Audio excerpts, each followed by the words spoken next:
The man known to history as King Charles II was born on the 29th of May 1630 at St James's Palace in London.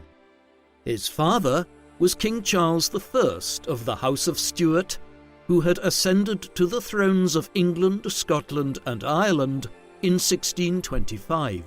When the future Charles II was born, his father was entering into a period of controversial rule, one in which he sought to establish an absolutist monarchy, one which had no need for consulting with or even convening Parliament, and which sought to establish uniformity of religion as a form of moderate Protestantism across the three kingdoms. As we will see, his efforts to do so would profoundly shape the lives of both the king and his son. Charles's mother was Queen Henrietta Maria, a sister of King Louis XIII of France, who was, somewhat controversially, a Roman Catholic queen consort. Charles was the first son born to her and the king, though another child had been stillborn the previous year. More healthy offspring would follow, with Mary born in 1631 and James in 1633. Further children were born in the mid to late 1630s and early 1640s, but two would die in infancy, and Elizabeth, Henry and Henrietta would all pass away in their teenage or early adult years.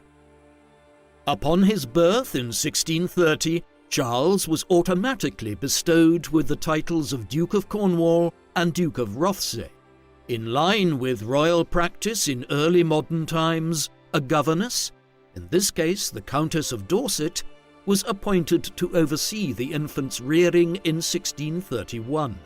Then, in 1638, he was made Prince of Wales, the formal title which had been granted to the heir designate in direct line to the throne in England since the early 14th century.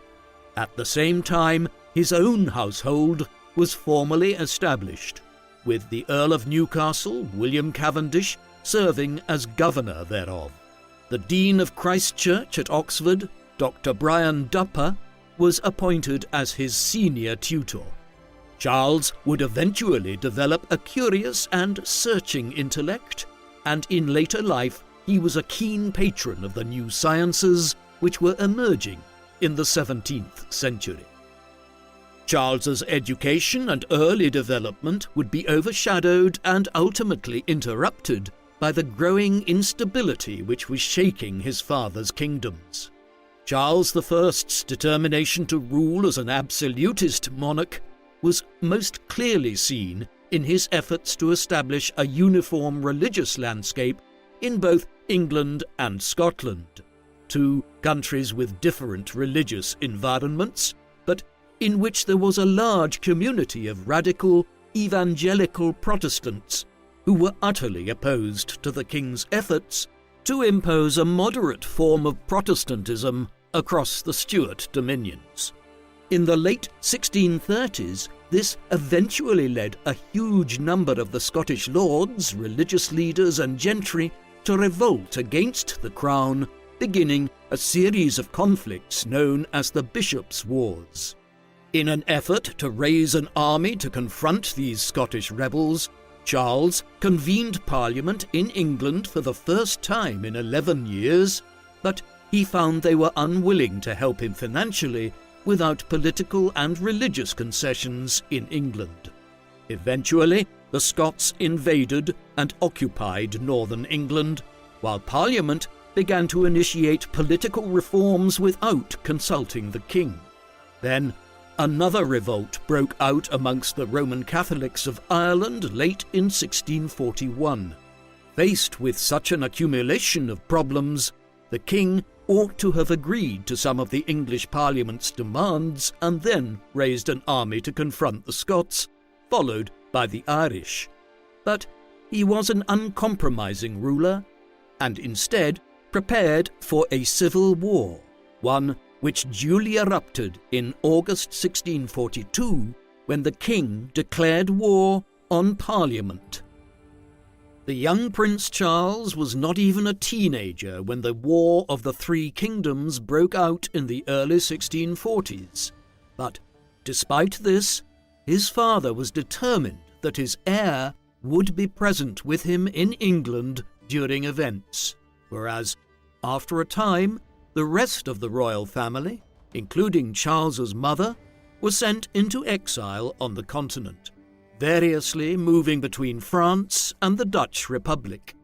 The prince was often used as a negotiating chip by the king during these years, with Charles I holding out the possibility of his son marrying the daughter of a European ruler, if that same ruler would aid the royalist cause in Britain in return for a marriage alliance with one of Europe's major royal houses.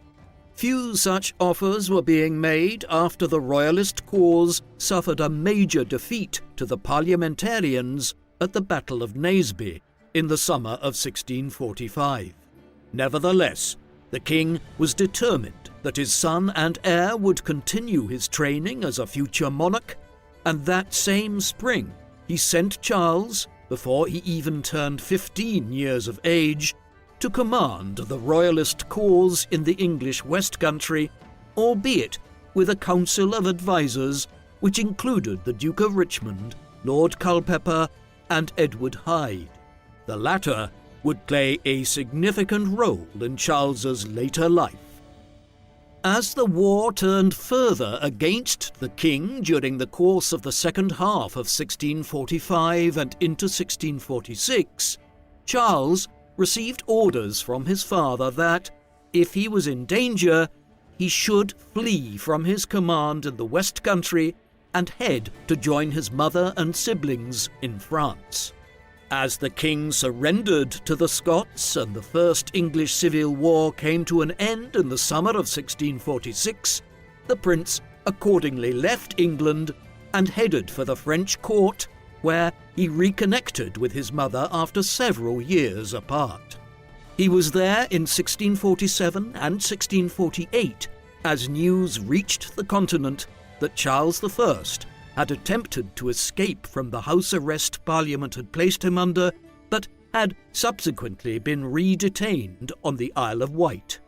Negotiations over various political and religious matters between the king and Parliament continued to prove fruitless, and there was now a worrying contingent within the parliamentary army, led by figures like Oliver Cromwell, who believed the king would have to be placed on trial and ultimately dispensed with.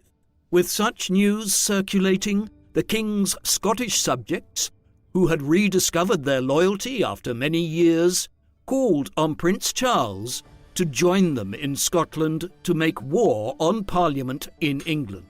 Charles headed to The Hague in the Dutch Republic to make preparations for his return to Britain, but he was still there when the news was received in early February of 1649 that on the 30th of January, his father had been executed by the English Parliament after what was widely deemed to have been a show trial by a group of MPs who were in favour of doing away with the king. 2 days after Charles I was killed, the Crown's Scottish subjects proclaimed Prince Charles as King Charles II. Yet Charles could not immediately sail for the north of Britain, as there were too many moving parts.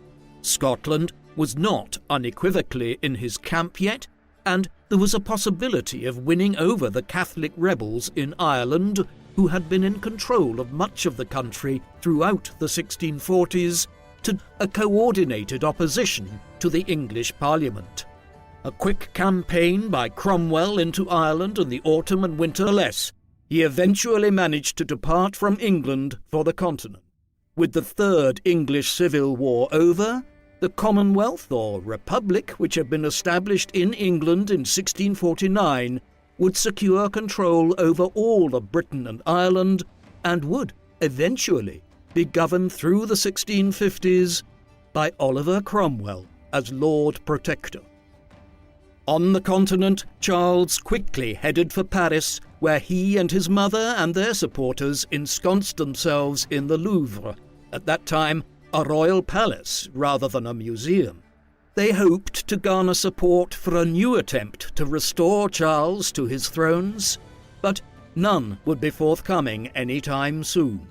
France was then ruled by the 12-year-old King Louis XIV, whilst it was in the grips of its own minor civil war, while Spain had been mired in war for decades and could not afford to support Charles's ambitions.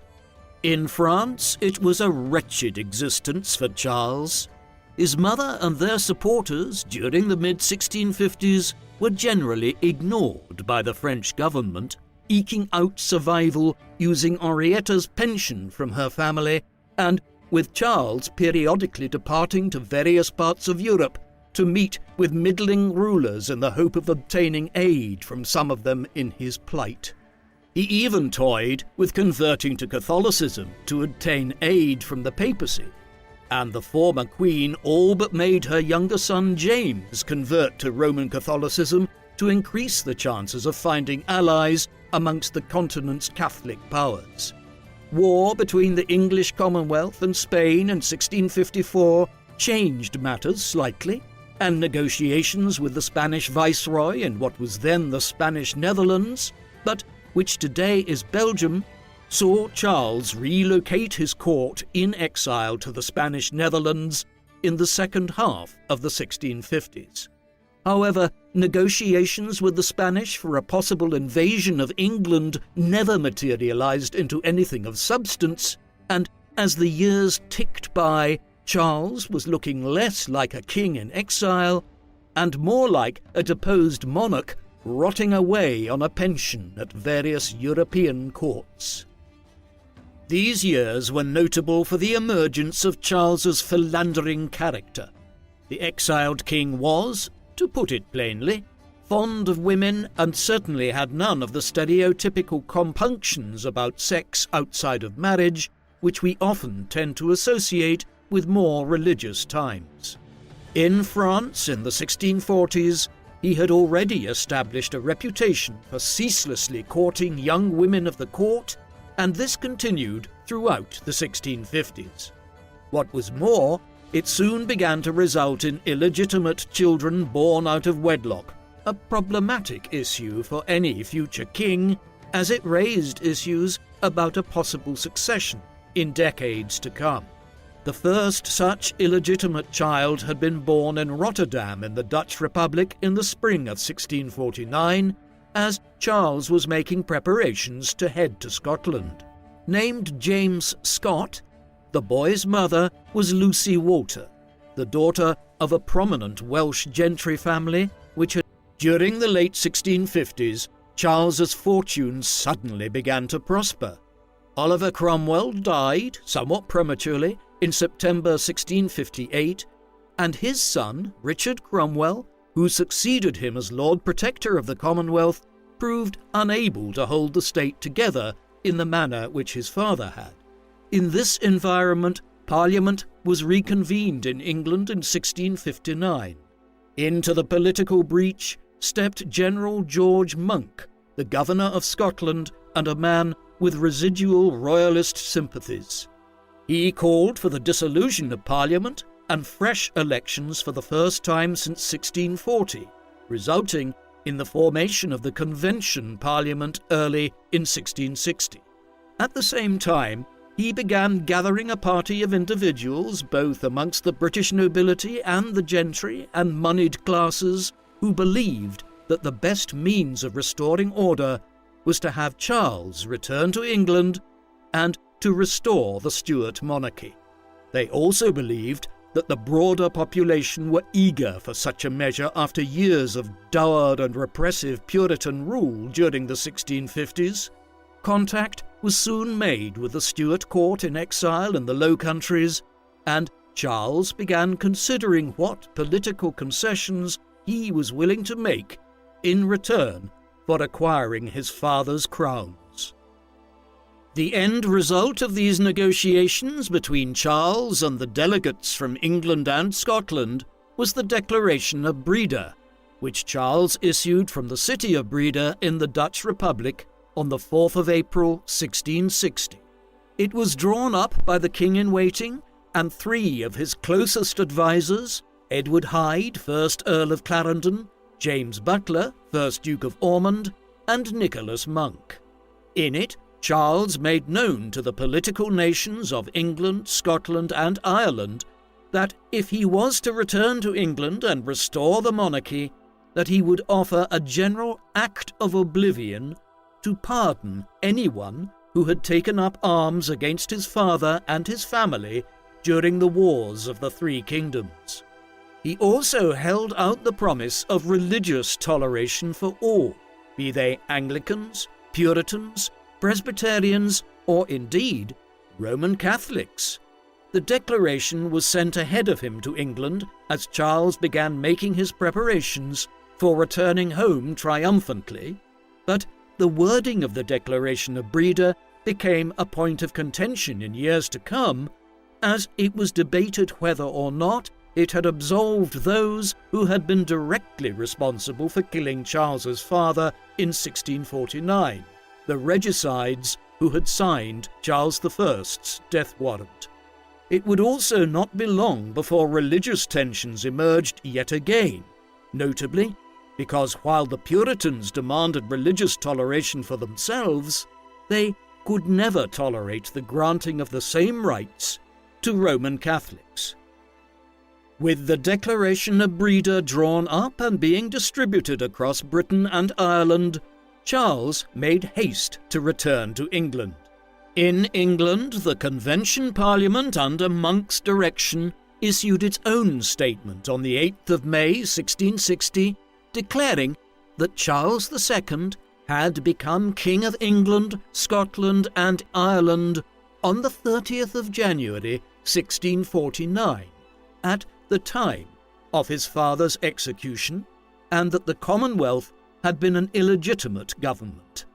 In one of the strangest constitutional overhauls in European political history, the political nation simply decided to pretend that the previous 20 years of conflict between Parliament and the Crown had simply never occurred.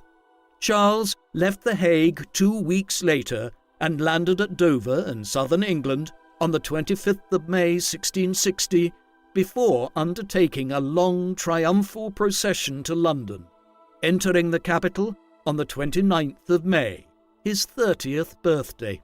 His official coronation would not take place for nearly a year, but in late May 1660, the Commonwealth officially came to an end and the Stuart monarchy was restored, developments which have led to the period of the 1660s and 1670s becoming known as the Restoration era in British political and social history.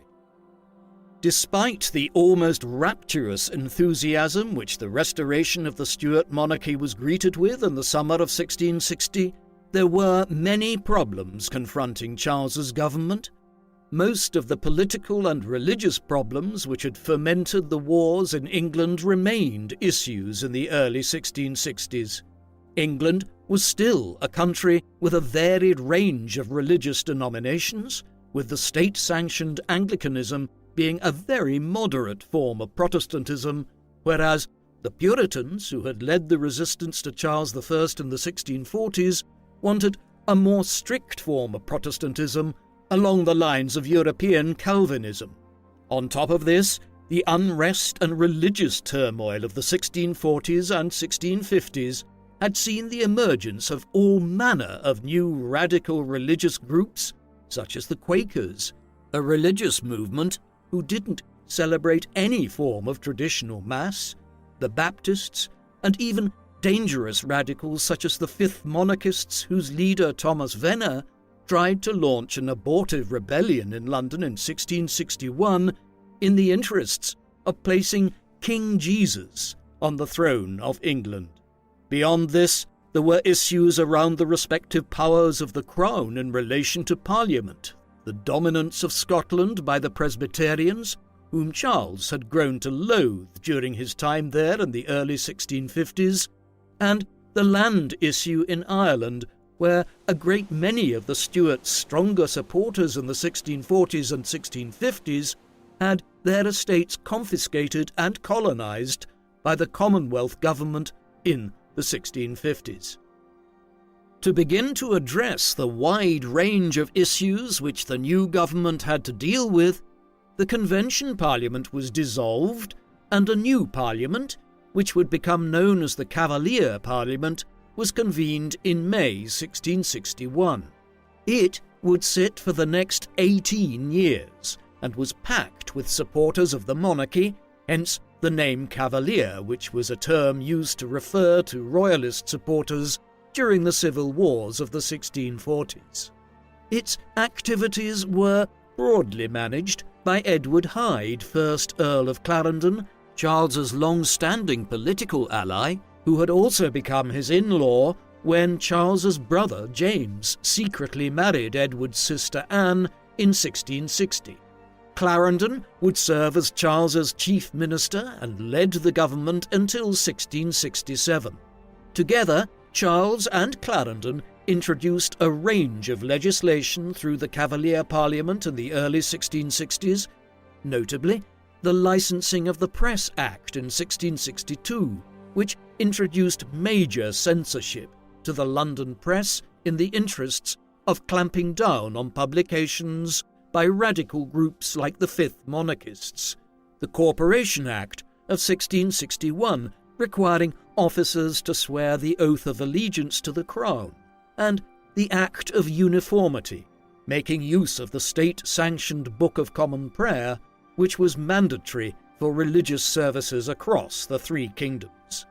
Thus, for all the talk of religious toleration in the Declaration of Breda, Charles and Clarendon quickly moved to establish religious uniformity across the three kingdoms in the early 1660s.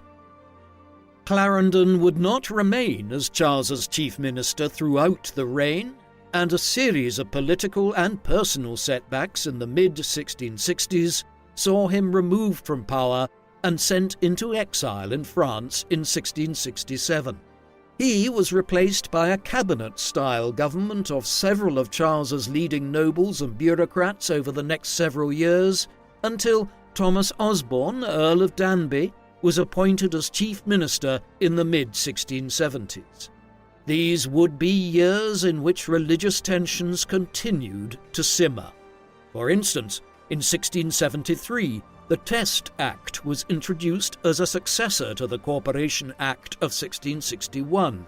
This allowed for a new formal declaration of obedience to the Crown and also a declaration against the concept of transubstantiation in the Mass.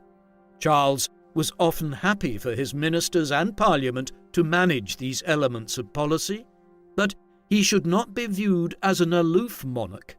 He left the day-to-day management of government to his ministers, but intervened when he wished to make a decision on a range of matters. That Charles was an activist monarch in many respects is important to note, as he has generally been viewed as a frivolous king who is often referred to as the Merry Monarch. This was in line with the general tenor of the 1660s and 1670s.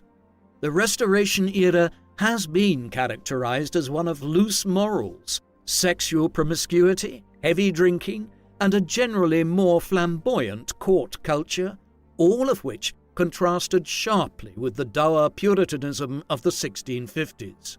At Parliament, there were many famous rakes who frequented Westminster's three bars, ironically named Heaven, Purgatory, and Hell, while prominent poets of the age, such as John Wilmot, 2nd Earl of Rochester, were known as much for their prodigious drinking as their writing, though Rochester's A Satire Against Mankind is an important statement on the evolving atheism of the age as the Reformation gave way to the Enlightenment across Europe.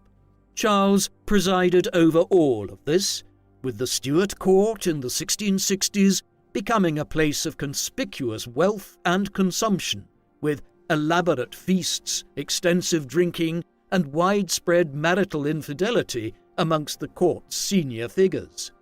All of this was facilitated by a major economic boom as England began to benefit from its growing trade and empire, as well as its emergence, along with the Dutch Republic and certain parts of Germany, as the first major capitalist centres of Western society. A significant element of this Restoration ethos was its stage culture. The Puritans had largely shut down London's theatres in the 1650s, believing that they promoted sin and dealt in immoral themes. This decision was immediately reversed by Charles, who was a great lover of the theatre. Accordingly, the Restoration era witnessed a major revival of English theatre and, in particular, the development of Restoration comedy, with playwrights such as John Dryden, William Wycherley, and George Etheridge producing some of the foremost English comedic plays of the early modern era.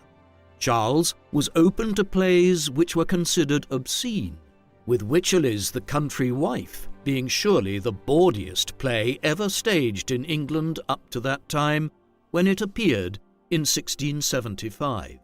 Owing to its sexual themes, it was banned in Britain between the mid-18th century and the mid-1920s.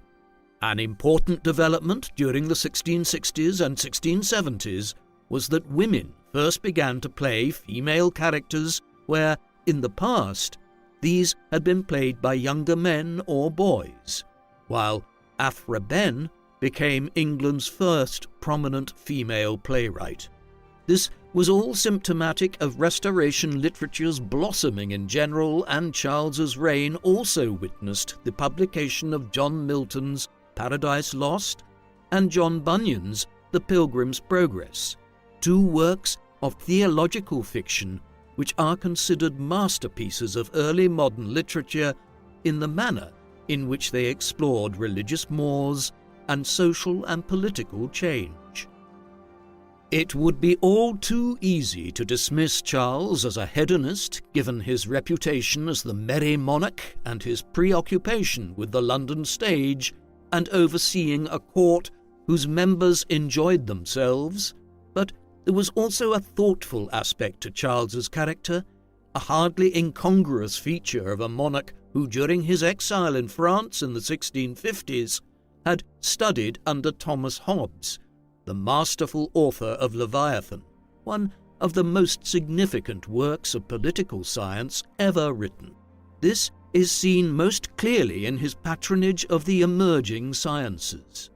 The 17th century witnessed the emergence of whole new fields of scientific inquiry across Europe after the groundwork had been laid down by continental scientists like Copernicus, Galileo, Tycho Brahe, and Johannes Kepler in the 16th century. In England, the circles of intellectuals who had begun to coalesce around Samuel Hartlib, and which included figures like Robert Boyle, the father of modern chemistry, had been working in London in the 1650s, but they really began to flourish during the Restoration period, often with Crown patronage. Within months of his accession, Charles sanctioned the establishment of the Royal Society of London for improving natural knowledge. In the years that followed, Charles patronised the work on telescopes being undertaken by Sir Paul Neal, the anatomical work of Timothy Clark, Boyle's ongoing experiments, Sir Thomas Williams' work on developing new medicines, and the many different types of inquiry being pursued by the Restoration polymath Robert Hooke. Finally, while Charles would not live to see Isaac Newton's mathematical principles of natural philosophy published in 1687, Newton was able to produce this, one of the most groundbreaking works in the history of science, primarily because England had become an environment in which scientific inquiry was promoted and funded during Charles's reign. When Charles was restored as monarch, he was still unmarried, despite having entered his 30s. It was consequently a pressing issue for him to wed and produce a legitimate heir. A prospective bride was soon identified. For decades, between the late 1570s and the early 1640s, Portugal had been effectively ruled as a vassal state of Spain, but in the 1640s, a rebellion there had freed the country from Spanish domination and established a new royal line, the House of Braganza. It was in need of allies against any future attacks, and in 1660 began exploring the possibility of cementing such an alliance by marrying Catherine of Braganza, the daughter of King John IV, who had been King of Portugal until his death in 1656, to Charles II. A union was soon agreed, and when Catherine arrived to England in the early summer of 1662, the couple were married. Queen Catherine brought a valuable dowry in the shape of the port of Tangiers in Morocco and the colony of Bombay on the western coast of India, both of which now became English colonies.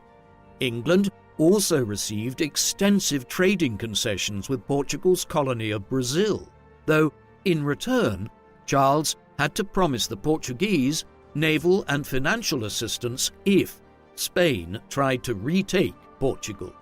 It was, though, a problematic marriage, not least because Catherine's Catholicism was viewed unfavourably by many in Britain, but also because Catherine would not be able to have children, suffering several miscarriages in the years ahead. If Catherine could not have children, there was no doubt about Charles's ability to do so. He continued to have a string of prominent mistresses throughout the 1660s and 1670s, even as he became a married man. Of these, easily the most well-known and the one who the king made no efforts to disguise his relationship with was Barbara Palmer, a scion of the Villiers family who had come to occupy a major position in England during Charles's father and grandfather's reigns. She was married to Roger Palmer, 1st Earl of Castlemaine, when she first became the king's mistress, though Charles would later make her the first Duchess of Cleveland as well. With Barbara, Charles had at least 5 illegitimate children who took the Fitzroy surname, which means son of the king, 2 daughters named Anne and Charlotte, born in 1661 and 1664, and 3 sons named Charles, Henry, and George, born in 1662, 1663, and 1665. A 6th child, Barbara, was born in 1672, but the king always disputed the fact that he was her father, and he refused to acknowledge her, unlike the other 5 who he admitted he had fathered and raised to positions of considerable wealth and prestige in later years. Charles Fitzroy, for instance, was made the Duke of Southampton in 1675 when he was just 13 years of age. The same year, the king bestowed noble titles on several of his illegitimate children. It was not just with Barbara Palmer that Charles sired illegitimate children. In the late 1660s, his love of the stage extended to an amorous engagement with one of the Restoration Theatre's finest actresses, Nell Gwynn. This dalliance eventually resulted in 2 sons, who were given the surname Beauclerk.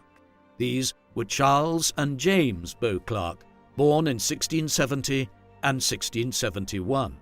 With another actress mistress, Mary Moll Davies, Charles had an illegitimate daughter named Mary, who was born in 1673, while in the early 1670s, Charles became involved with a French noblewoman who was visiting England on a diplomatic mission by the name of Louise Renée de Penencoe de Keroualle. With her, he had another son, also called Charles, and given the surname Lennox. What this meant in practice is that the king had at least 4 different sons, all called Charles by 4 different women, and 2 sons named James. Overall, he had at least a dozen illegitimate children, but Charles had 14 or more confirmed mistresses, as well as engaging in casual flings and sex, so that it seems plausible that he had more illegitimate children. In all likelihood, he did not know himself how many children he had fathered. Charles faced a difficult situation across the Irish Sea, though one doubtlessly less complicated than his amorous affairs and family arrangements. In Ireland, the largest ever transfer of land out of the hands of Roman Catholics of Irish and Old English descent into the hands of land adventurers and Cromwellian army captains had taken place in the mid-1650s.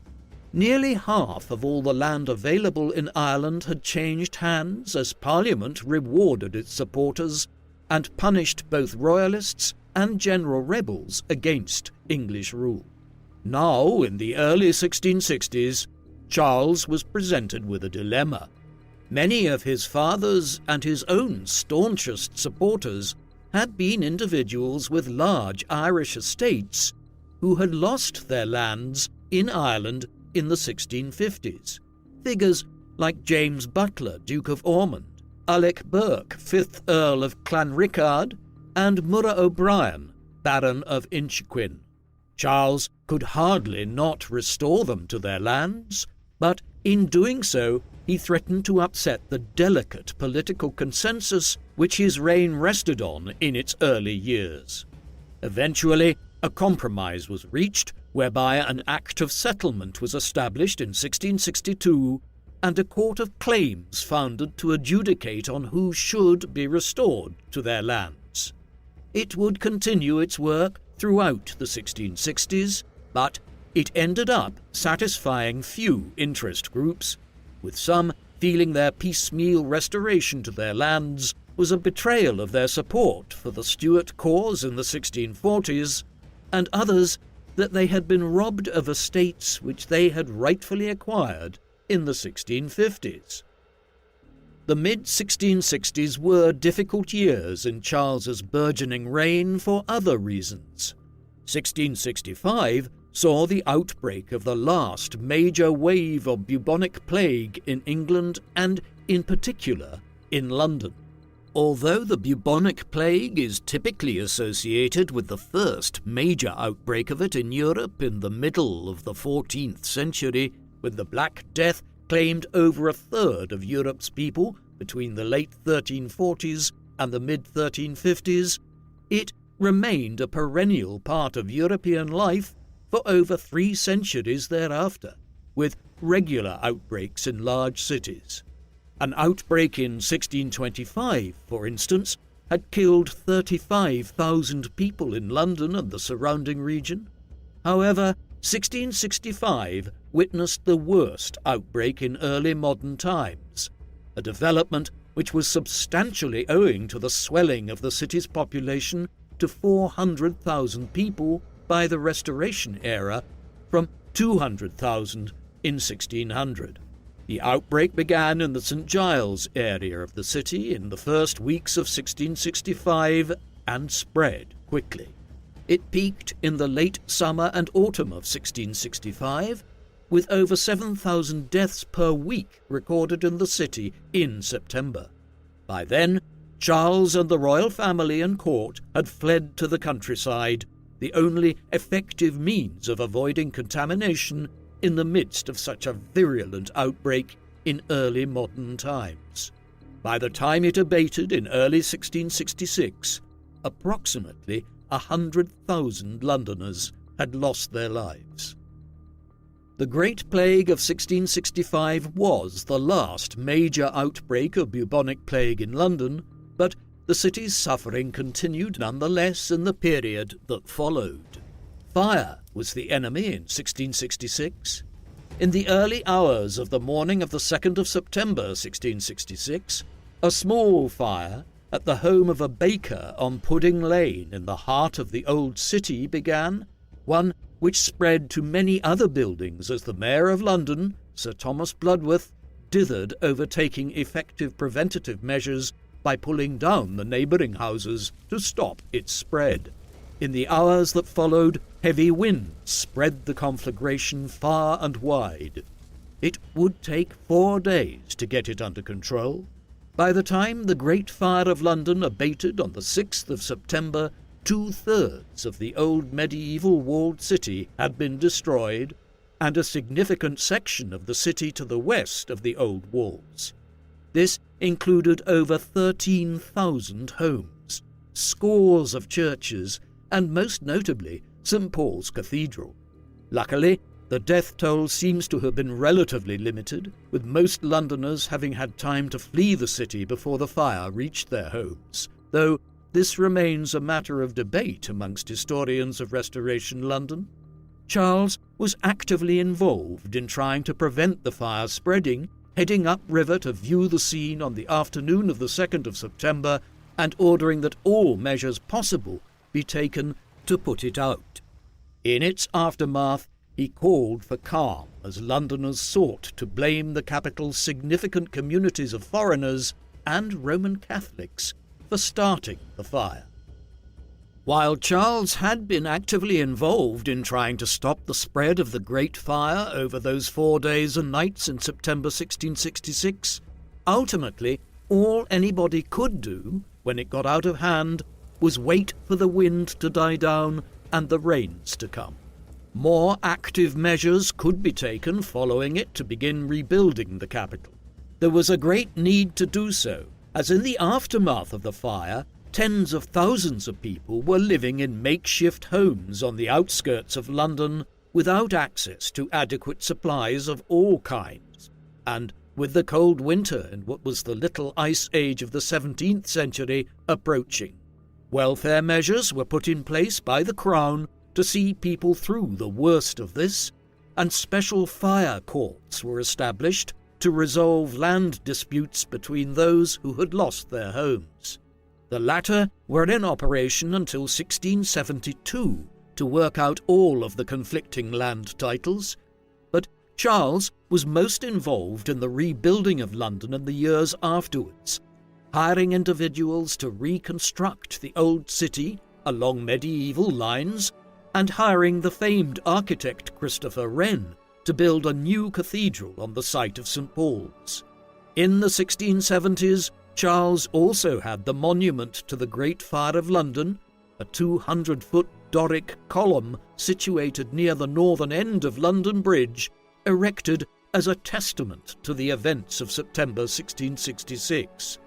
Both the Dome of St. Paul's and the monument still tower over the old city of London today as a testament to the events of Charles's reign.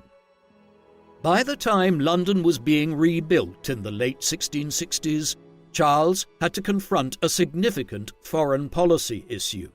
As Europe entered the second half of the 17th century, it was clear that Spain, the superpower of the 16th century, was in major decline, whereas France, under the autocratic and effective King Louis XIV, was emerging as the major power of continental Europe. Charles had to determine what stance England should take towards a country which had traditionally been its ancient enemy, one with whom England had fought the 100 Years' War throughout much of the 14th and 15th centuries, and which was also a Roman Catholic power.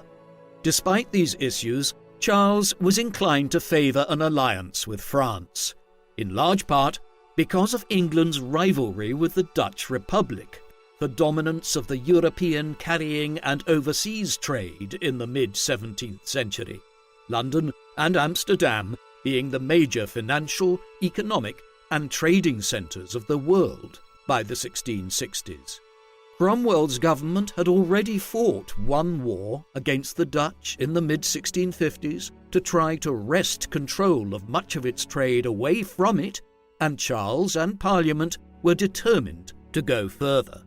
To that end, he sought a French alliance in the early 1660s, and in 1662 agreed to sell the port of Dunkirk in northern France, England's last remaining continental possession, to Louis XIV for approximately £375,000, a significant cash injection into the English treasury at the time. Despite Charles's efforts to court the French, when the Second Anglo-Dutch War broke out in 1665, principally between England and the Dutch Republic, France was forced to enter it in a nominal fashion owing to an existing alliance between the French and the Dutch agreed in 1662. But King Louis XIV tried to prevent the outbreak of the war and did little in practice to help the Dutch when it erupted. It came about owing to the English invasion of the Dutch colony of New Netherland in North America in 1664, a region corresponding to the modern-day states of New York, Pennsylvania, and New Jersey. In its initial stages, Charles's forces won the significant Battle of Lowestoft against a Dutch fleet in the English Channel in June 1665, but the difficulties England encountered in the shape of the plague outbreak and the Great Fire of London in 1665 and 1666 left it weakened, and the Dutch managed to destroy much of the British fleet at anchor at Chatham in Kent in June 1667, an event which forced Charles's government to negotiate the Treaty of Breda a few weeks later. Under its terms, the Dutch were theoretically the victors, as the treaty affirmed their dominance of certain elements of world trade, but the British did retain New Netherland and the town of New Amsterdam on Manhattan Island, both of which were renamed New York, after Charles's brother James, Duke of York. In the aftermath of the Second Anglo-Dutch War, Charles began more aggressively pursuing a French alliance. To that end, in 1670, he agreed the secret Treaty of Dover with King Louis XIV. Louis had already determined to try to conquer parts of the Dutch Republic himself, and agreed to pay Charles a large annual pension in advance of the war if Charles agreed to convert to Roman Catholicism at some later point and allied with him against the Dutch when the time came. Charles was happy to accept the agreement, but he knew that it would be unacceptable to his subjects, and the terms of it were kept secret. The Treaty of Dover was a precursor to the declaration of war on the Dutch by Britain and France in 1672. The Third Anglo-Dutch War, as it is termed, consequently overlapped with the Franco-Dutch War. Charles's government benefited greatly from the fact that the French launched a massive invasion of the Netherlands in the late spring of 1672 and virtually overran the entirety of the Dutch Republic, though they were unable to capitalize politically on this military victory, and the war dragged on between the French and the Dutch for another 6 years, following which France would only make minimal territorial gains. In 1672 and 1673, with the Dutch severely weakened, Charles might have expected to make considerable gains in the war, but he was hampered from doing so by the discovery in England of the terms of the secret Treaty of Dover. When these became known publicly, Charles came under immense political pressure, owing to the promise within it that he would convert to Catholicism. He tried to brush this aside, but the continuing alliance with France was deemed politically unacceptable by Parliament and the court. In this environment, he had no option but to make peace with the Dutch and renounce the French alliance in 1674, bringing the Third Anglo-Dutch War to an end. It was not a victory for Charles, but the Franco-Dutch War was just the first of a series of conflicts which the Dutch Republic became embroiled in during the second half of the 17th century, and as its fortunes declined, England was in a position to replace it as the preeminent mercantile power in Western Europe without winning an actual war against the Dutch. That England was in a position to eventually eclipse the Dutch as the major naval and trading power in Europe was perhaps due to the expansion of its colonial empire during Charles's reign. England's first major moves towards empire had been made in the late 16th and early 17th century with the plantations in Ireland, the establishment of the first colonies on the islands of Nevis and St. Kitts in the Caribbean, and at Virginia and New England in North America. But rapid advances were made under Charles II. His marriage to Catherine of Braganza brought England its first major territorial acquisition in India at Bombay, while Jamaica was settled after its conquest from Spain during the Cromwellian period. The focus of colonial growth, though, was in North America. The Second Anglo-Dutch War had ended with the transfer of New Netherland to England from the Dutch, which subsequently became New York. New colonies were established here as the reign progressed, notably Pennsylvania, which was granted as a private charter colony to the Quaker William Penn by Charles II, and who began establishing the city of Philadelphia there as a haven for European religious minorities in 1681.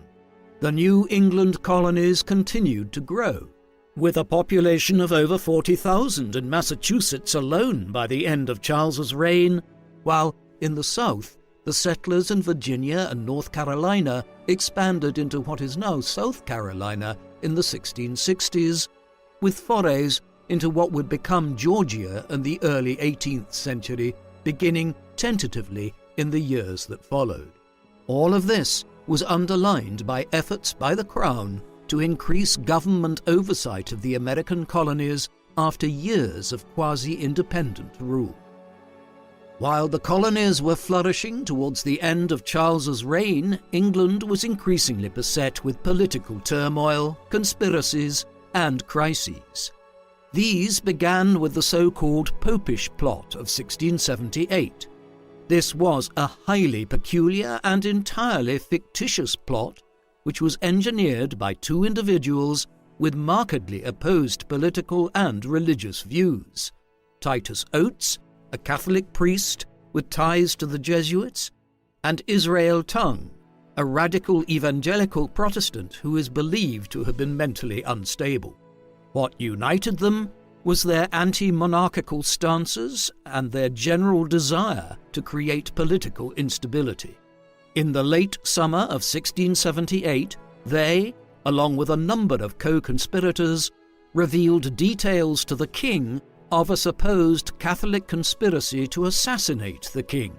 Charles reacted with understandable concern, and in the weeks that followed, as investigations were launched and arrests made to identify the imaginary conspirators, anti-Catholic hysteria built across England. Eventually, concern over the Popish plot reached into Parliament, and trials of Catholic peers were even held. At its height, in the early winter of 1678, the Queen was even accused of high treason by some elements on account of her Catholic background. Overall, the imaginary conspiracy had the desired effect. It destabilized England's politics and created renewed religious tensions, even though there is no evidence to suggest that there ever was a genuine plot against Charles. Rather, the entire thing was invented by Oates and his accomplices. The Popish plot and the hysteria it created were bad in and of themselves, but what was worse was that they directly led to another crisis which impacted to an even greater extent on Charles. This concerned the issue of the succession. By the late 1670s, Queen Catherine had reached her 40th year, and it was clear that there would be no legitimate heir born of her and Charles's marriage. In this light, despite Charles's large brood of illegitimate children, a succession crisis was looming, one in which the crowns of England, Scotland, and Ireland would have to pass to another member of the royal family once Charles died. In certain circumstances, this might not have been a problem. Charles had a younger brother, who, as a son of King Charles I, was next in line to the throne and would succeed. Moreover, While James had been unusually unlucky as a father in that he had had 14 children through his marriages to Anne Hyde and Mary of Modena by the end of the 1670s, only 2 of whom had survived birth, infancy and childhood. The 2 who did survive, Mary and Anne, were healthy daughters who held out the promise of a secure succession after James's reign. The only problem was James was a confirmed Roman Catholic. The issue of James's religion became a major political issue in England in the wake of the Popish plot. Matters were compounded when James's private secretary, Edward Coleman, was named as a possible participant in the Popish plot. In the weeks that followed, a large section of MPs within the Cavalier Parliament began calling for James to be officially excluded from the succession on the grounds of his Roman Catholicism, with the succession instead to pass upon Charles's death to a confirmed Protestant, possibly James's daughter Mary, who in 1677 had married William of Orange, the stadtholder of Holland in the Dutch Republic. In response, Charles dissolved the Cavalier Parliament and assembled a new one, known as the Habeas Corpus Parliament.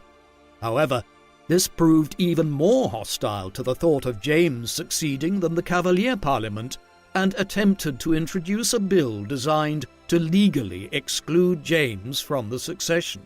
The exclusion crisis was only brought to an end when Charles peremptorily dissolved the Habeas Corpus Parliament after just a few weeks of its sitting.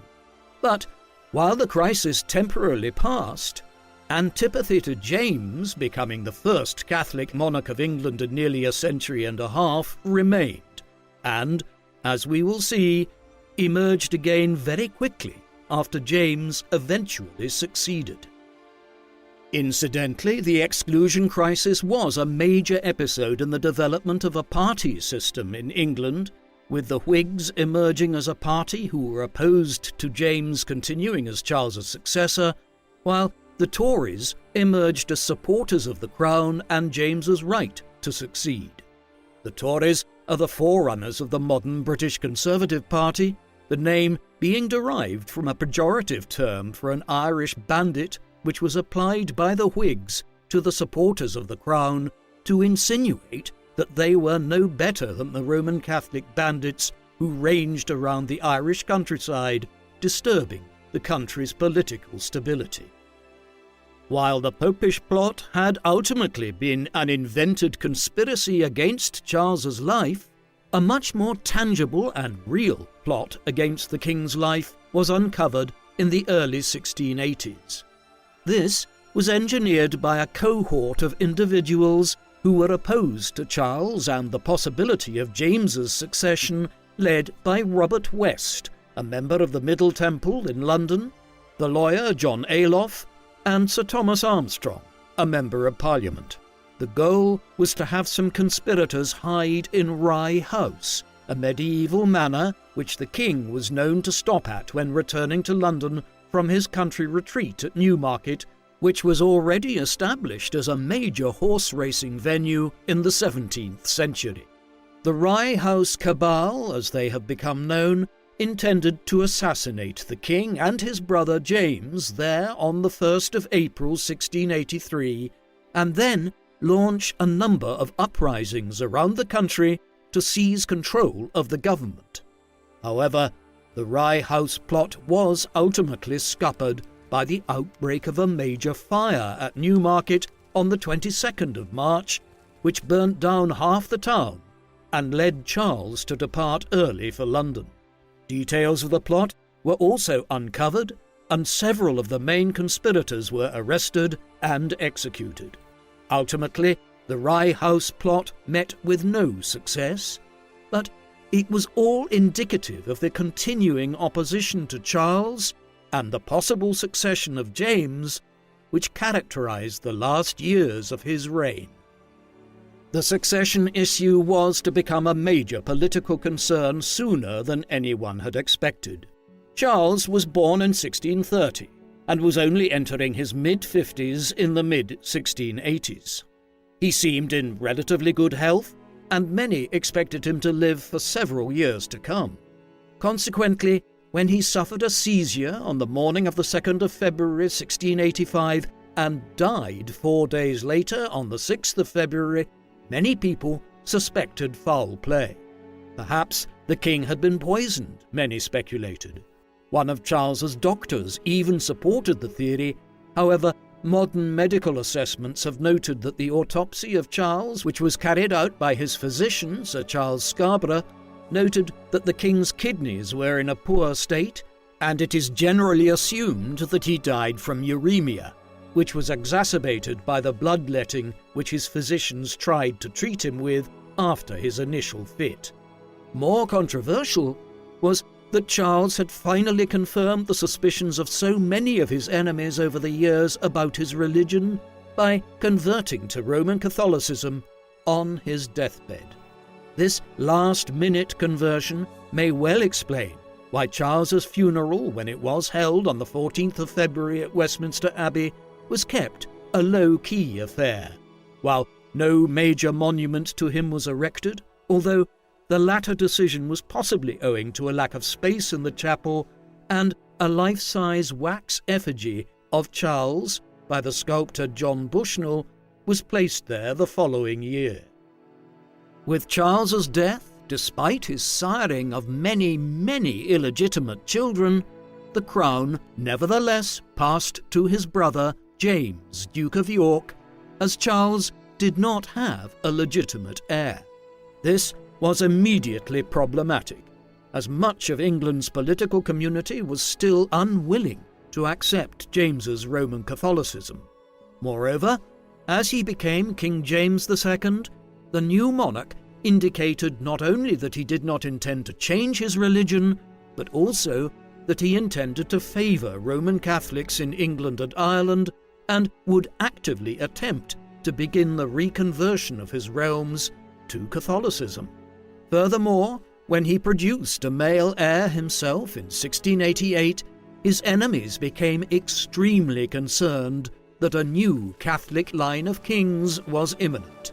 Thus, that year, a number of British lords and political figures who opposed James offered the thrones of England, Scotland and Ireland to James's Protestant daughter Mary and her husband William of Orange, the Stadtholder of Holland in the Dutch Republic. When William landed in England with an army in November 1688, James's supporters abandoned him and he fled the country in an event known as the Glorious Revolution. But it took years of civil war, primarily played out in Ireland, before Queen Mary II and King William III were secure in their position as monarchs.